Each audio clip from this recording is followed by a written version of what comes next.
যানজটের নগরীতে পরিণত হয়েছে রংপুর নগরী। এর অন্যতম কারণ দিন দিন বাড়ছে অবৈধ অটোরিকশা ও ইজি বাইকের সংখ্যা। তাই প্রতিদিন রাস্তায় চলাচলে ভোগান্তিতে পড়ছে নগরবাসী। এদিকে অবৈধ গণপরিবহন বন্ধে তৎপর হয়ে উঠছে ট্রাফিক বিভাগ। আর এই উদ্যোগকে ইতিবাচক মনে করছে ইজি বাইক মালিক শ্রমিক সমিতিও। এদিকে সংশ্লিষ্টরা মনে করছেন গণপরিবহন নিয়ন্ত্রণে এলে পুরো নগর হবে যানজট মুক্ত। রংপুর থেকে আব্দুর রহমান রাসেলের তথ্য চিত্রে ডেস্ক রিপোর্ট। সব পথ বন্ধ ব্যাটারি চালিত অবৈধ অটোরিকশা আর ইজি বাইকে। চলাচলের সব রাস্তাই থমকে আছে। রংপুর নগরের এমন দৃশ্য প্রতিদিনের। তবে সিটি কর্পোরেশনের হিসেবে লাইসেন্স আছে মাত্র ৮,০০০ অটোরিকশার, অথচ চলছে ৫০,০০০-এর বেশি যান। যানজটের কারণে স্কুল, কলেজ, মাদ্রাসা, অফিস আদালতে ঠিক সময় মতো পৌঁছাতে পারছে না কর্মজীবী ও শিক্ষার্থীরা। তাই অবৈধ অটোরিকশা ও ইজি বাইকের বিরুদ্ধে ব্যবস্থা নেয়ার দাবি তাদের।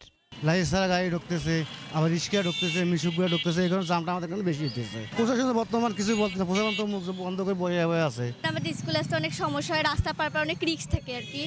তো আর কি মাঝে মধ্যে ট্রাফিক পুলিশদেরকেও পাওয়া যায় না আর কি, তাদের জন্য আমাদের রিস্ক হয়। আমাদের প্রাইভেট থাকে 8টায়, আমরা বের হলাম 7টায়। এখান থেকে লালবাগ যাইতে আমাদের দেখা যাচ্ছে 9টা বেজে যায়। কারণ হচ্ছে কি এখানে অতিরিক্ত পরিমাণে লাইসেন্সবিহীন গাড়ি জোর হয়েছে। প্রশাসনের কাছে আমাদের একটাই চাওয়া পাওয়া যে যাদের লাইসেন্স নাই আর যারা অকারণে গাড়িটা চালায় তাদের যাতে গাড়িগুলোকে একটু ইয়া করা হয়।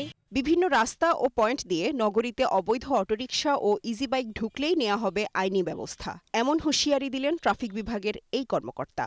যেগুলো রংপুর সিটি কর্পোরেশন কর্তৃক নিবন্ধিত না, সেগুলো আমরা ফিরিয়ে দিই। চেষ্টা করছি যে ট্রাফিকের কার্যক্রমটা দৃশ্যমান করার জন্য। রংপুর মেট্রোপলিটন পুলিশের যে জনদুর্ভোগের লাঘবের জন্য যে বরাবরের মতোই কাজ করতে কখনো থেমে থাকে নাই।